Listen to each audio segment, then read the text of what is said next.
নাও এই যে মাছ ভাজি, এবার শান্তি করে রাখাও। এতে চলবো নাকি আমার মাথাটা কাইটাও ভাজি করে এনে দিমু? না আমার মাথায় অনেক চুল, খাইতে গেলে ঘাটে দেবো, মাছ ভাজাই খাই।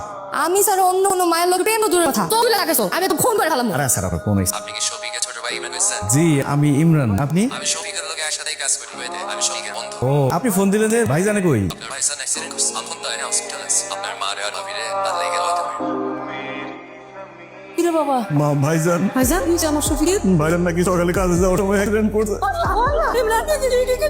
আমি তোমার কথা বিশ্বাস করি না। তুমি কে কইছো তোমার এইসব? ভাইজানের এক বন্ধু আমার ফোন দিছিল, কইলো ভাইজান কাজে যাওয়ার সময় অ্যাক্সিডেন্ট করছে।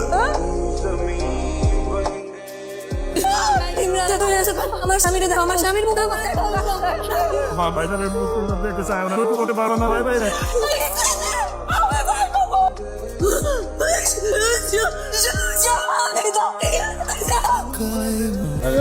ওয়ালাইকুম আসসালাম। তোর শাশুড়ি কো? আমি তোরে নিতে আইছি। বৌমারে নিয়ে যাবেন কেন? বোঝার চেষ্টা করে জামাই বাবাজি হয়ে গেছে। আমার মেয়েটা আপনার বাড়ির কিসের ভরসায় কিসের আশায় থাকবে বলেন তো? আমার মাইয়া এই বাড়িতে থাকলে আশেপাশের মানুষ তারে বিধবা হইব, অপয় হইব, অলক্ষে কইবে। এই সমাজে কুকুর বিড়ালের দাম আছে, কিন্তু বিধবা মাইয়া গো স্বামী মইরা যাওয়ার পরে আমার মাইয়া এই বাড়ির সাথে সব পরিচয় মুছে গেছে। কোন পরিচয় থাকবো? ইমরানের বইয়ের পরিচয় এই বাইরে থাকবো। এটা কি হয়ে গেল ইমরান? আমরা দুজনে পরিস্থিতির শিকার, বাস্তবতা মাইনে নিতে হবে। আমি কোনোদিন তোমার স্বামী হিসেবে মাইনে নিতে পারবো না। তুমি আমার কাছ থেকে কোনোদিনও স্বামীর অধিকার দাবি করবা না। আমি অধিকারের জন্য তোরে বিয়ে করি নাই। তুমি আমার কাছে আমার ভাইয়ের আমানত, এই আমানত আমি কেন করতে পারবো না? কোনোদিন তোমার কাছে কিছু চাইবো না আমি।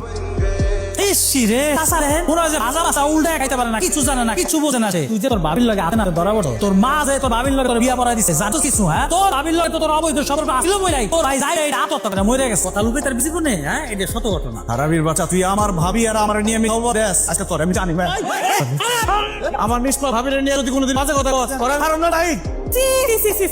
আইছিলাম তো পুকুরে গোসল করে, দেখা হয়ে গেল লক্ষ্মীর লগে। এখন তো আমার পুকুরে নাতে ভয় লাগছে, পানিতে যদি মরে যাই। ভাবি আপনারা কি আমারে দেখে সি করতেছেন, অলক্ষী কইতেছেন? এটা তো আমি ছাড়া আর কেউ নাই। আপনারই কইতাছি। আপনার দেবর বিয়া করছেন, কি মনে করছেন আমরা জানি না? আমরা সব কিছু জানি। আপনি এসব কি কইতেছেন ভাবি? আমি আমার স্বামীরে ফোন কইরা দেবরে বিয়া করতে যামু কেন? আমার স্বামীও বিদেশে অ্যাক্সিডেন্ট কইরা মারা গেছে।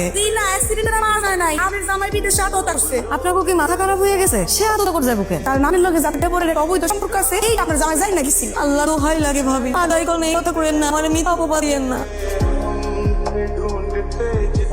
মা ভাবি দেখছো? ও মানে না তো ঘরে নাই। না ঘরে তো নাই। তুমি করার পরে দেখলাম যে বিছানার মধ্যে টাকা পয়সা দলিল আর একটা চিঠি। কি লিখছে চিঠিতে বল? ইমরান, তুমি যখন চিঠিটা পড়বা আমি তখন অনেক দূরে চলে গেছি। কোথায় গেছি সে জানার চেষ্টা করবো, আমারে কোনোদিন বোঝার চেষ্টা করবো। এই বাড়িতে আমি অনেক চিরাইটা যাইতেছি। তুমি আমার সব সময় সম্মান দিচ্ছ, আল্লাহ রাখছো, কোনো একটু অসম্মান করো না। তোমার কাছে আমি সারা জীবন কৃতজ্ঞ থাকবো। এই সমাজ আমাদের সম্পর্কটারে কোনোদিন বুঝবো না, কারো জীবনে বোঝা হয়ে থাকে চাই। আমার মা করে দিয়ে না মা।